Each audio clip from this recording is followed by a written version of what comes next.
পড়ুয়াদের নিয়ে শিক্ষামূলক ভ্রমণে গিয়ে সরকারি শিল্প কেন্দ্রের সমস্যা নিয়ে উষ্মা প্রকাশ শিক্ষক শিক্ষিকাদের। ইন্ডাস্ট্রি ভিজিট করে সবকিছুর মানেই বোধগম্য হল না ছাত্রছাত্রীদের। কুমারঘাটের সরকারি শিল্প কেন্দ্রটি ঢুকছে নানান সমস্যায়। ক্রমাগত বিদ্যুৎ চপলতার জেরে ব্যাহত হচ্ছে শিল্প কেন্দ্রের কাজকর্ম। এই সংক্রান্ত খবর মাত্র কদিন আগে সম্প্রচারিত হয়েছিল বিভিন্ন সংবাদ মাধ্যমে, কিন্তু এরপরও কোনো উন্নতি হয়নি সমস্যার। এবারে স্কুল থেকে কুমারঘাটের শিল্প কেন্দ্রে শিক্ষামূলক ভ্রমণে এসে নিজের প্রতিক্রিয়া শুরুতেই বিদ্যুৎ সমস্যার কথাই তুলে ধরলেন এক স্কুল শিক্ষকও।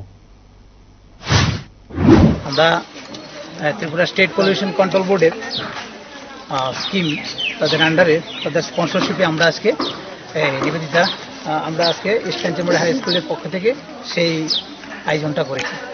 তো আমরা এখানে এসে জানতে পারলাম, এটা বলতেই হয় কারণ এটা ইন্ডাস্ট্রিয়াল এরিয়া, কারেন্ট নেই, লোডশেডিং চলছে। তার মানে হচ্ছে যে পুরা ইন্ডাস্ট্রিয়াল প্রোডাকশন এবং এখানে কর্মরত যারা শ্রমিকরা রয়েছেন সম্পূর্ণ একদম নিষ্ক্রিয় হয়ে বসে রয়েছেন। তো এটা কাম্য নয়।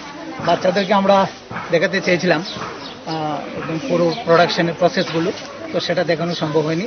এটা যাই হোক দুঃখজনক বিষয়।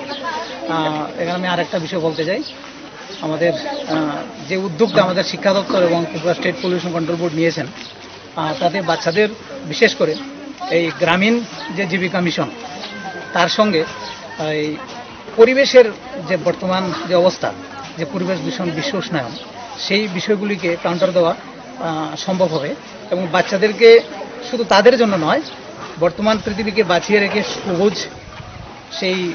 সবুজ